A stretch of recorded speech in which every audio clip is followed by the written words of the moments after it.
bonjour à tous. Effectivement, on se posait la question avec Nicolas, quelle thématique on allait pouvoir, imaginer et en fait, vu le nombre de sollicitations que l'on a et de sujets, nombre de fois où ce sujet revient, on s'est dit que ça pouvait être bien de faire une intervention en tout cas sur cette partie. Alors très rapidement, donc comme, voilà, l'a dit Anne-Laure, donc moi je m'occupe plutôt de la partie expertise ads. Comme vous l'avez compris, Noise est une agence qui, est née avec le SEO, mais qui a bien grandi et qui, mène aujourd'hui, voilà qui a plein d'autres cordes à son arc, donc dont la partie, acquisition payante. On fait également du coup de la formation, de l'accompagnement, du consulting et également du coup une partie tracking et data dont Nicolas a la responsabilité et dirige l'équipe. Je vais laisser se présenter. Bonjour à tous, effectivement, tout a été dit par rapport à Guillaume. Notre objectif, c'est de pouvoir vous expliquer concrètement comment ne pas subir ce que la CNIL nous impose depuis maintenant 4 ans. Et je dis nous impose, après, si je me mets à la place de l'internaute, j'ai envie de dire c'est bien, ils font leur travail de protéger l'internaute. Puis si je mets ma casquette marketeur, c'est là où je dis bon, bah, c'est un peu plus difficile que ça parce que maintenant, comment on peut faire bien notre travail, recueillir toutes les informations dont on a besoin. On a souvent présenté le web comme étant le canal marketing qui permet de tout analyser, tout recueillir, contrairement à de la publicité, que ce soit à la télé, à la radio ou dans la rue. Et puis bah, aujourd'hui, on se rend compte que on a des contraintes qui nous imposent maintenant de trouver des alternatives pour respecter l'internaute, mais en même temps continuer à tout mesurer. On vous a donné envie de bouger en intro avec une petite musique entraînante. On va continuer avec les envies, puisque maintenant on va vous donner faim. Je sais qu'il y a un peu tôt pour le goûter et même pour le dessert, et que ça correspond pas vraiment à l'apéro. Mais oui, parlons un peu d'un sujet juridique. Donc je vais mettre ma petite casquette juridique pour promis quelques minutes, pas plus. Mais c'est important de faire cette distinction. Pourquoi? Parce que aujourd'hui, tout le monde utilise le terme RGPD. Ça, comme je l'ai dit, depuis 4 ans. C'est bien, sauf qu'à l'intérieur de RGPD, on va avoir deux grands éléments. On va avoir la protection des données personnelles et de l'autre côté, on va avoir les cookies. Les deux sont liés, mais je préfère faire ce distinguo. Pourquoi? Parce que ce qui nous intéresse aujourd'hui, c'est la notion de cookie. Quand on a les bandeaux qui se mettent sur les sites internet et qu'on a la possibilité d'accepter ou de refuser, c'est non pas par rapport à des problématiques de données personnelles, c'est surtout par rapport à cette problématique de cookies. C'est-à-dire que la CNIL ne veut pas qu'un internaute, enfin qu'un site web enregistre ses cookies sur l'ordinateur de l'internaute sans qu'il le soit au courant. Il est là le vrai problème, c'est-à-dire que quand on enregistre ses cookies, on ne sait pas que je m'appelle Nicolas, que mon nom de famille c'est Gélins, que je suis barbu, que je travaille à Lille, etc., etc. Mais ce qu'on veut, ce qu'on veut protéger, c'est de dire, bah voilà, c'est votre espace, c'est votre tablette, c'est votre mobile, c'est votre ordinateur, donc vous devez avoir la main dessus et un site web ne peut pas vous imposer d'enregistrer ces fichiers-là localement. Et sur ces cookies, donc déjà, c'était pour être un peu plus clair sur cette distinction à l'intérieur de RGPD. Et à l'intérieur de ces cookies, on a deux types. On a ce qu'on appelle les first party et puis les third party. Les first party, au final, c'est les cookies que le site, votre site, va venir poser dessus. Ceux-là, ils ne sont pas impactés par cette notion d'RGPD dans le sens où vous êtes allé en tant qu'internaute sur un site internet. Ce site internet, bah, vous êtes conscient d'échanger certaines informations directement avec lui. Ce qui pose problème, c'est les third parties, c'est-à-dire tout ce qui est tracking analytics, tracking d'outils ads. Quand on parle d'outils ads, ça peut être du Google Ads, ça peut être du LinkedIn Ads, ça peut être les tags de Facebook, les tags Criteo, tous les tags de retargeting au sens large. Pourquoi ceux-là ils sont gênants? Parce que c'est effectivement c'est ce site internet qui utilise des services externes et ces services externes vont poser justement ces cookies sur votre ordinateur. Et c'est ceux-là qui nous intéressent parce que c'est ceux-là qui sont dans le scope de cette règle RGPD. Les impacts, on les a généralisés sur trois grands systèmes. Premièrement, on a déjà une réduction de la fenêtre d'attribution. Effectivement, comme l'a évoqué Anne-Laure, on constate aujourd'hui à peu près en moyenne un taux de refus d'à peu près 60%. Il va être différent en fonction du site internet, de ses mobiles, enfin de ses devices utilisés. Un site qui est plus utilisé sur mobile que sur desktop va avoir un taux d'acceptation qui va être différent. En fonction de la cible aussi, il y a des personnes qui, presque, je vais dire heureusement, aujourd'hui pensent que s'ils n'acceptent pas les cookies, ils ne vont pas réussir à accéder au site internet. Donc c'est plutôt une chance, sinon peut-être qu'on serait à 65, 70, 75%.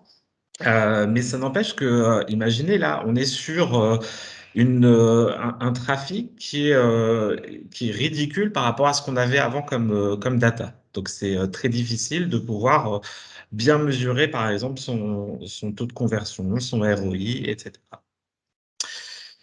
Le deuxième impact, c'est que on peut faire une mise en place de délégation sous domaine pour la pose de cookie first, c'est-à-dire que on peut mettre, c'est un peu comme une solution, mettre en place, donc quand on parle de délégation, c'est-à-dire que ces tags partenaires, on va les transformer d'un point de vue technique pour être considérés comme nos propres cookies. Là, je me mets en casquette, je gère mon site internet.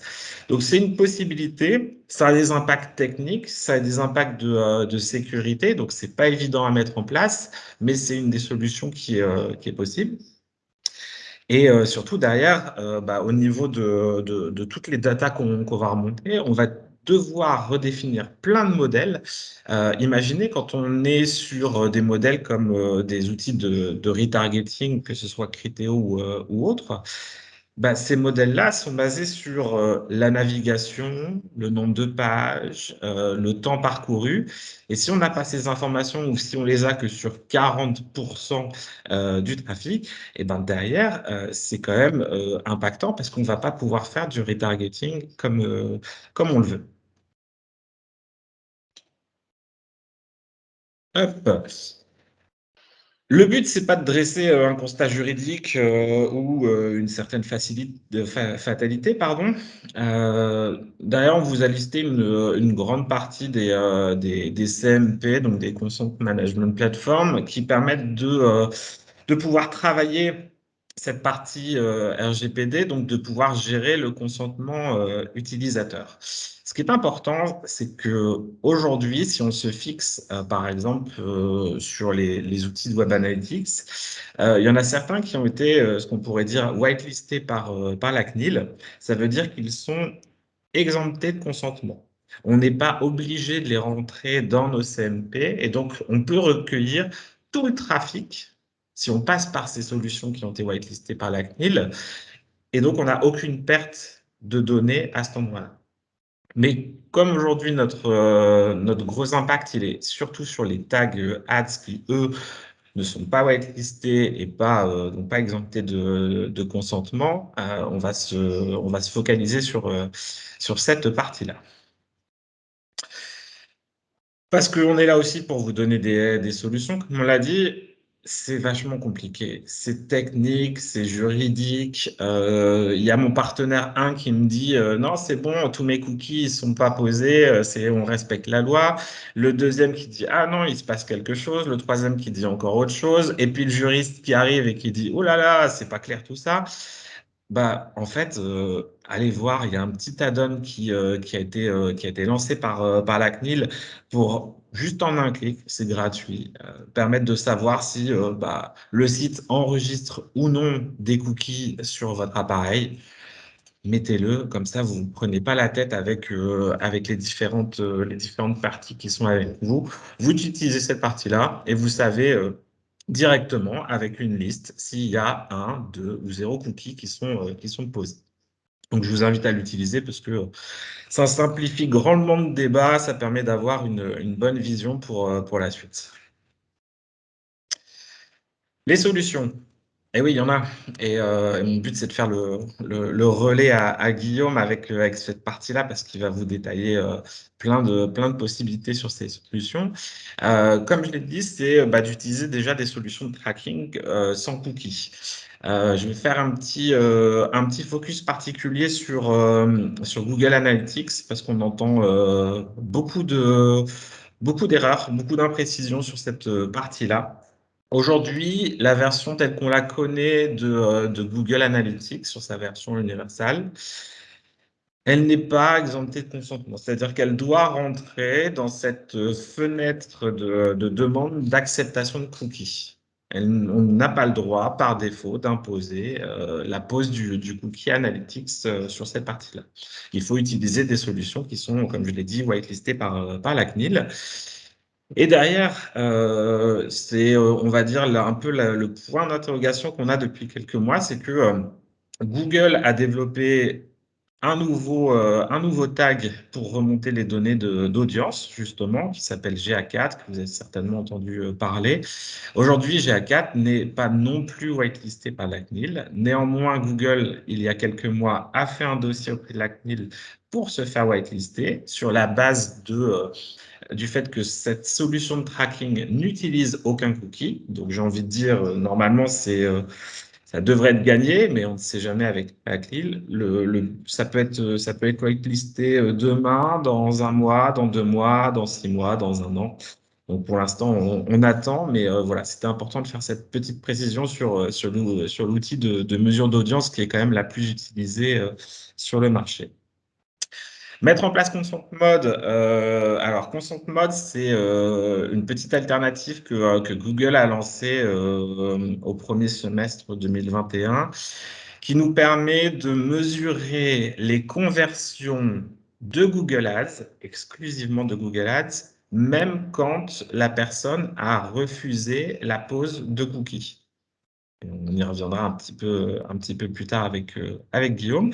Et puis, la troisième solution, c'est aussi de se dire, on peut travailler le message et la taille de votre copine pour justement inciter à avoir un taux d'acceptation de cookies qui soit supérieur à ce qu'on peut constater. En le présentant bien, peut-être voilà, en utilisant certaines expressions ou certains avantages que j'ai pu présenter à l'instant, on a des clients qui ont réussi à réduire entre 20 et 40% ce déficit d'audience qu'ils constataient depuis quelques mois. Donc, il ne faut pas être fataliste. On a quand même pas mal de solutions qui existent et Guillaume va prendre le relais à merveille, j'en suis sûr. Merci Nicolas. Peut-être un tout petit point en complément. Vous avez vu qu'il y avait un certain nombre de points, vraiment juridiques et des échanges qui sont nécessaires avec la CNIL pour rester vraiment, au fait de toutes les possibilités, de tout ce qui peut être, exploité. Donc, l'agence, au travers du coup de ses collaborateurs, a également une certification, du coup qui nous permet de pouvoir, attester justement du niveau de connaissance, du niveau d'expertise qu'on peut proposer. Donc voilà, tu pourras faire un petit point peut-être sur la fin du web, c'est vraiment quelque chose que assez peu d'agences finalement, possèdent. Alors justement, sur les solutions et sur les opportunités, bon, c'est quelque chose qui a bien bouleversé en tout cas, beaucoup d'acteurs, beaucoup d'annonceurs, beaucoup d'agences aussi évidemment. Donc voilà, en tant que tel, nous, on a le besoin et la nécessité de pouvoir proposer de différentes solutions. La première approche, j'ai envie de dire que c'est une solution qui est, temporaire, qui est relativement basique, mais qui a l'avantage de pouvoir être mise en œuvre assez rapidement. L'idée, c'est de se baser, de faire, une comparaison tout simplement par rapport à une période précédente, pour pouvoir arriver à rassocier, à rattribuer avec des ordres de grandeur, les différentes conversions qui sont obtenues. Quelque chose qui est vraiment très macro, qui est assez empirique au final, parce que dès que vous avez, une évolution par exemple dans les actions que vous allez mener, forcément ça va avoir un impact et cette logique de rattribution va être, quelque part un petit peu biaisée. C'est quelque chose qui est simple à mettre en place, mais qui, comme je vous le disais, a des biais assez importants. Comment est-ce qu'on fait ça? On va regarder aujourd'hui, l'état des lieux en termes de trafic, de volumétrie du coup de trafic que l'on génère. On va regarder les données de conversion qu'on va avoir en CRM ou dans nos différents outils de suivi de conversion. Soit c'est des conversions qui arrivent par mail, soit des conversions téléphoniques ou des choses qui arrivent dans le CRM. Et on va du coup prendre cette valeur globale. On va remonter, généralement en arrière et puis on va essayer de regarder un petit peu quelle était la répartition de manière à pouvoir, avec une sorte de rétribution, pouvoir se dire: «Bah, comment est-ce qu'on peut, répartir cette partie-là?» Et on va pondérer tout ça avec des notions de qualité de visite, des temps de visite, des taux de rebond, des notions un petit peu plus liées du coup à la qualité de la vie qui permettent de pondérer et d'associer ça. Ça, c'est des modèles, qui ne sont valables, comme je vous le disais, que si vous n'avez pas eu d'effet covid, qui est passé par là 1 an avant et si vous êtes sur des choses qui sont vraiment ISO, en termes du coup de possibilités du coup d'attribution. Des choses un peu plus intéressantes. On a possibilité également de pouvoir réimporter des données. Encore une fois, qui se base sur le CRM, mais c'est quelque chose qui est très important. D'ailleurs, que ça fait, c'est vers la suite de l'implantation, c'est, important de récupérer le maximum de données du coup, via votre CRM. On a possibilité de remonter ces informations dans les différents outils.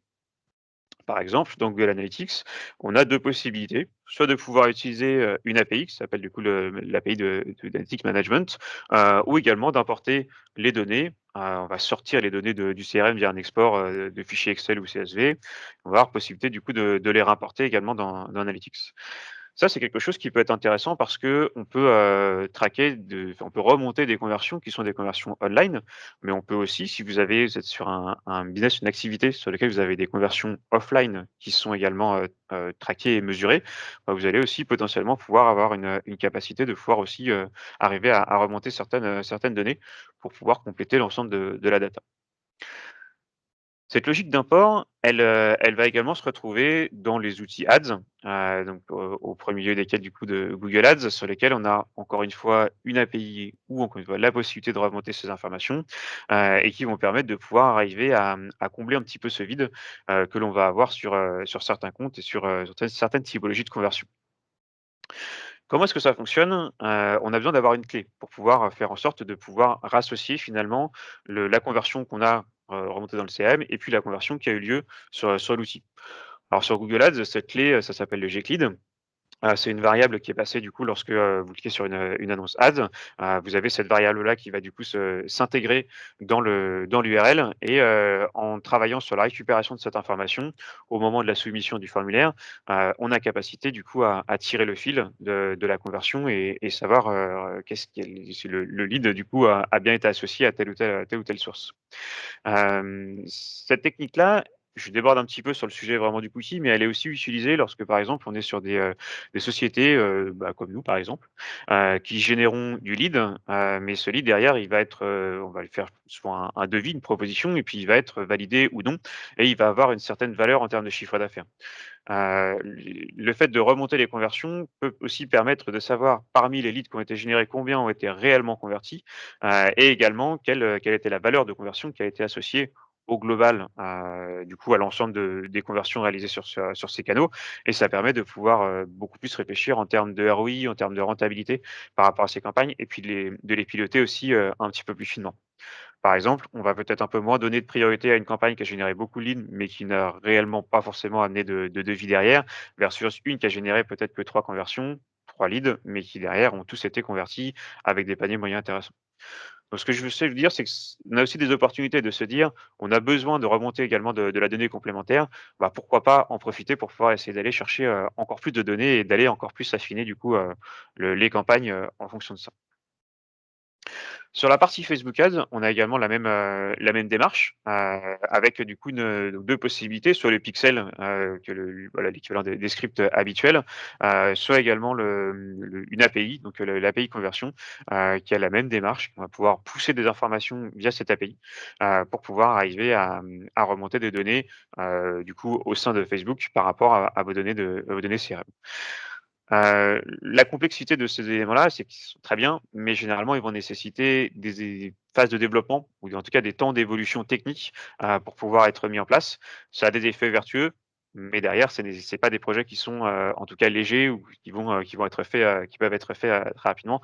Ça nécessite de bien évaluer l'environnement, de pouvoir analyser également la qualité de données qui est remontée aujourd'hui pour pouvoir arriver à porter ces projets-là et généralement, c'est des projets qui vont se faire en lien avec la DSI ou avec d'autres acteurs de l'entreprise.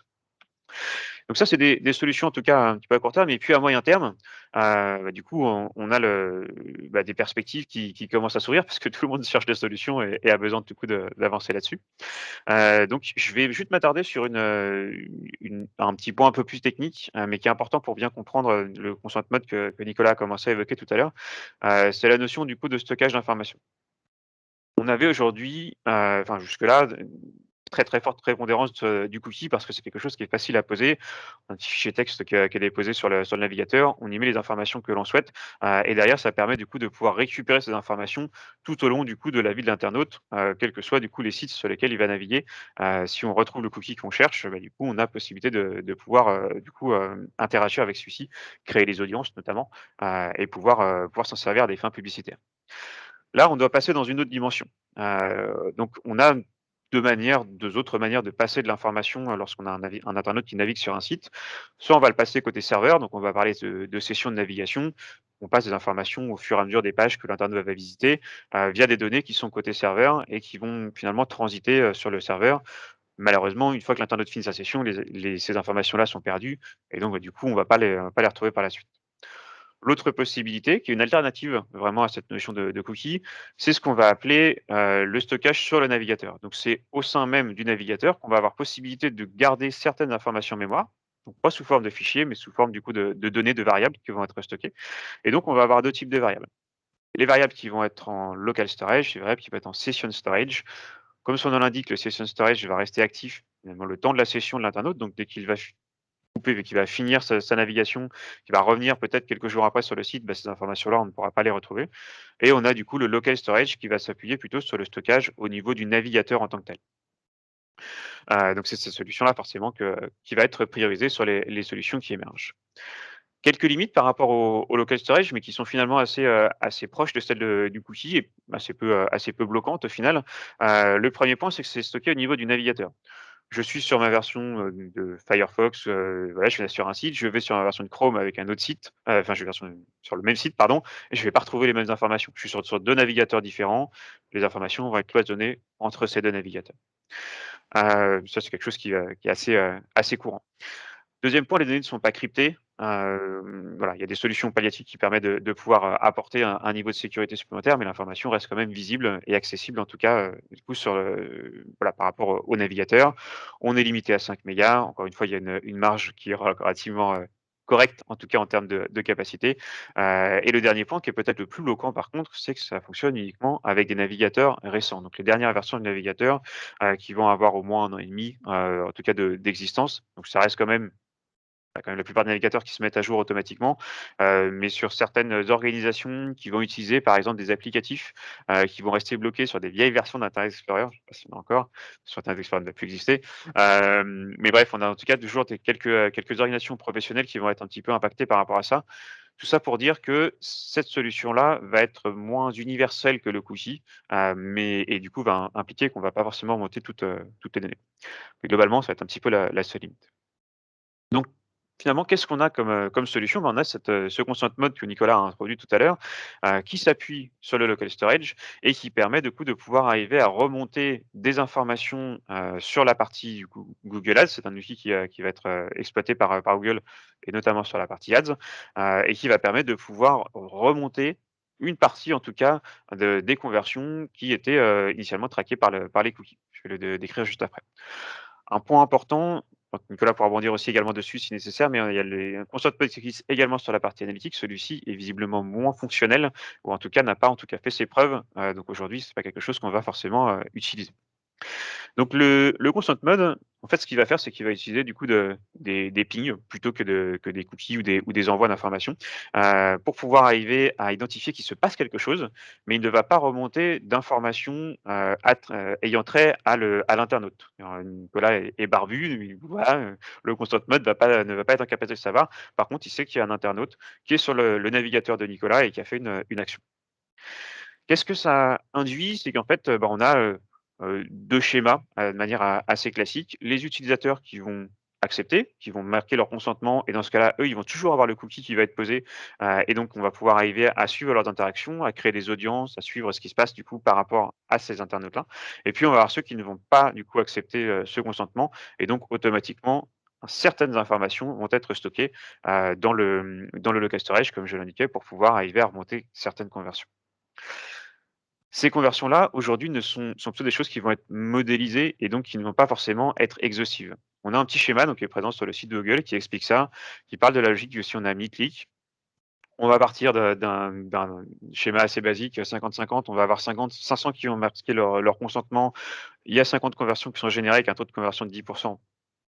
Pas mal quand même. Qui vont être du coup bien remontés et bien suivis et puis on va avoir 500 autres personnes qui n'ont pas marqué leur consentement, qui vont avoir un taux de conversion beaucoup moins important. Parce que ce qu'il faut garder en tête, c'est qu'aussi, quelqu'un qui ne marque pas son consentement ou qui ne va pas avoir trop d'affinité avec le site, bah, il va un peu avoir un peu moins de capacité ou de potentiel à convertir. Et donc, bah, on va avoir des conversions qui vont être remontées via le consent mode. Mais en fait, ce qu'on se rend compte lorsqu'on va regarder les données CRM, c'est que finalement, il y a d'autres conversions. Là, dans l'exemple, on en a 9 qui sont remontés et 12 réels. Donc il y a un petit gap. Dans tous les cas, gardez en tête que c'est pas quelque chose qui sera complètement, exhaustif, mais ça permet déjà de pouvoir arriver à un taux, en tout cas, de performance qui va être beaucoup plus proche, en tout cas, de ce qui est la réalité. Donc vous avez les petits exemples avec, les taux de conversion et les ratios qui sont associés, soit en observation, soit en modélisation. Qu'est-ce qu'on peut faire pour pouvoir favoriser tous ces éléments-là et je vous ai parlé au début de données CRM et c'est vraiment des données qui sont extrêmement importantes. On va pouvoir justement travailler sur cette, logique de données first party, et également de pouvoir récupérer le maximum d'informations par rapport à ce que l'internaute veut bien nous donner. Donc ce qui est important, c'est de pouvoir se reposer sur l'ensemble de ton funnel, de l'ensemble du parcours utilisateur que l'on va avoir, au sein de son site, mais également lorsque l'internaute va revenir ou, au travers des différents autres outils qu'on va avoir, une application, des apps et cetera. Pour pouvoir se dire: «Comment est-ce que je peux récupérer de l'information que cet internaute veut bien me donner spontanément?»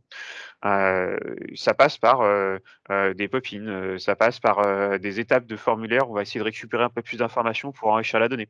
Ça passe par, également peut-être des étapes complémentaires dans l'ensemble de peut-être du parcours client pour pouvoir se dire, comment est-ce que je suis en capacité de pouvoir arriver à raccrocher finalement un client, lorsqu'il va peut-être être, en situation où il va sortir de mon funnel. Donc c'est vraiment de reprendre l'ensemble de son parcours de visite sur son site et de se dire quelles sont toutes les étapes sur lesquelles je peux essayer de récupérer de l'information, sur mon internaute. Vous avez très souvent, lorsque vous arrivez sur un site, un petit pop-in qui va dire, bah: «Laissez-nous votre adresse email, et vous aurez, du coup, vous rentrez dans notre programme, vous aurez 5 sur votre commande, vous aurez une ressource gratuite, un livre blanc gratuit» et cetera. Ces éléments-là, bah, ça permet déjà de capter une première donnée sur l'internaute et après de pouvoir le réutiliser potentiellement sur d'autres canaux. Par exemple, l'emailing, qui a reconnu un regain également d'informations, enfin d'utilisation et également le mailing, qu'on avait vraiment laissé de côté par rapport à ses coûts et par rapport à ses performances et à cette capacité de ne pas qu'on avait une difficulté à mesurer, qui est en train également de reprendre, certaines parts de marché et certaines, qu'on commence à revoir dans certains secteurs d'activité, parce que, ben, finalement on essaye d'utiliser aussi d'autres formes et d'autres canaux en tout cas d'acquisition. Donc vraiment, récupérer le maximum de data sur l'internaute, sur des choses qui peuvent nous donner ou sur le parcours de ce que fait l'internaute. Les données first party, lorsqu'elles sont, bien exploitées, permettent du coup de récupérer un certain nombre de données anonymisées, mais du coup de pouvoir travailler là-dessus. Le 2e point, c'est d'anticiper, on le voit depuis plusieurs mois, l'impact que ça va pouvoir avoir sur les campagnes smart. Les campagnes smart, que ce soit Google Ads ou Facebook ou Insta ou voilà, différents outils, que l'on va pouvoir utiliser, se basent beaucoup sur le comportement de l'internaute pour pouvoir arriver à identifier quels sont les internautes qui ont la meilleure capacité de conversion. La problématique, c'est que moins on a de données, d'audience, moins on a de capacité finalement à pouvoir exploiter aussi ces outils-là et à faire en sorte que ces outils-là aient des bonnes performances. Donc il reste encore très intéressant parce que Google a énormément, le Facebook et les autres outils également, ont beaucoup, beaucoup de critères et de micro-conversions qui vont être en capacité de pouvoir identifier. N'empêche qu'aujourd'hui, on voit les audiences, qui réduisent, et donc on a besoin de trouver d'autres solutions. L'une des autres solutions, c'est notamment de pouvoir utiliser le customer match. Customer Match étant, pour ceux qui ne le savent pas, la capacité de pouvoir pousser une base de données, donc de contacts que l'on a récupérés avec, en respectant bien la réglementation, du coup de confidentialité des données, bien marquer l'accord d'utilisation de ces données. Le Customer Match va nous permettre de pouvoir aller créer finalement d'autres audiences, en complément du coup des audiences comportementales sur le site, pour pouvoir essayer de travailler, d'aller solliciter du coup, ces internautes par rapport à des éléments, par exemple des anciens clients de l'année dernière. Si je suis sur les tourismes, bah, je vais peut-être essayer de leur reproposer du coup des solutions sur cette année. Lorsqu'on est sur ce type de format, on va avoir une problématique qui va être la même que sur l'ensemble des campagnes. C'est que lorsqu'on va essayer d'aller faire du display, par exemple, sur des sites tiers, bah, on va se retrouver bloqué sur: «Ah bah oui, l'acceptation n'a pas été faite sur ce site» et donc on ne peut pas arriver à traquer et à bien mettre l'internaute dans les bonnes audiences. Par contre, ils vont être intéressants sur tous les outils de Google sur lesquels, bah, finalement l'internaute est connu, et donc on va beaucoup plus facilement arriver à bien l'identifier et à lui pousser du coup les informations qu'on souhaite lui pousser par rapport aux campagnes qu'on a définies. Donc le Customer Match, on pousse une base d'informations qui se base sur l'adresse email ou sur le numéro de téléphone, on associe ces informations à un compte Google, un compte Facebook, etc. Et on a capacité du coup à créer une audience par rapport à ces outils-là. Une autre possibilité qui va arriver, justement, je parlais des campagnes display précédemment. On a alors c'est quelque chose qui a un petit peu du plomb dans l'aile parce que finalement, visiblement, Google se retrouverait un petit peu seul, à essayer de pousser cette solution-là. C'est la logique de Privacy Sandbox. Grosso modo, l'idée, c'est plutôt que de créer, en fait, d'avoir des cookies et de pouvoir aller identifier si un internaute appartient à un certain profil, à un certain ciblage. Par exemple, c'est ce que vous avez lorsque vous créez des campagnes, par exemple, sur Google Ads avec des cibles de display. Vous allez avoir, bah, des audiences qui vont être des audiences d'intention d'achat ou des audiences sur le marché.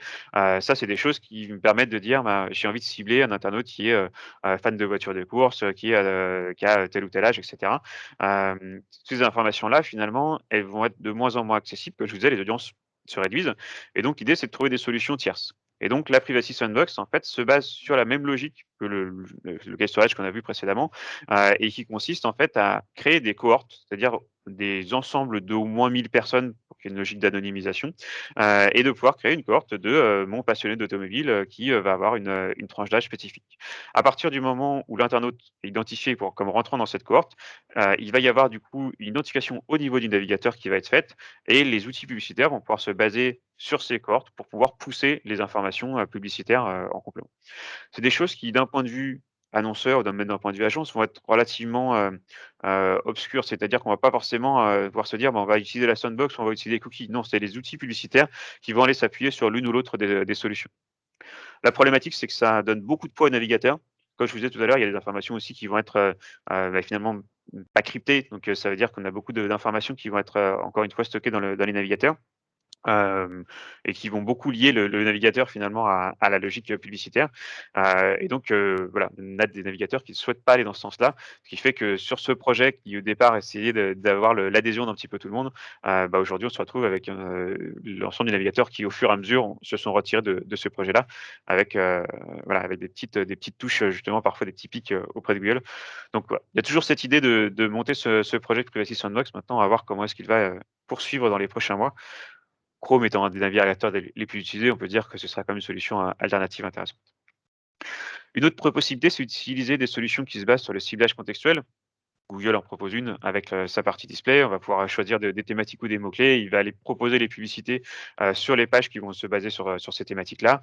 On a également d'autres solutions, voilà, chez Micquery par exemple, qui était une start-up, normande de mémoire qui propose également ce type d'approche. On va se baser vraiment plus sur le contenu de la page pour pouvoir se dire: «Bah, est-ce que je vais pouvoir être en capacité de me positionner, ou non?» Donc c'est des choses qui se basent plus par rapport à l'intention, finalement de lecture, enfin, on va dire au contexte, dans lequel est l'internaute plutôt qu'à son profil. Et donc voilà, dernière possibilité, on a également la logique de se dire, Nicolas en parlait tout à l'heure, de potentiellement aller utiliser aussi d'autres outils.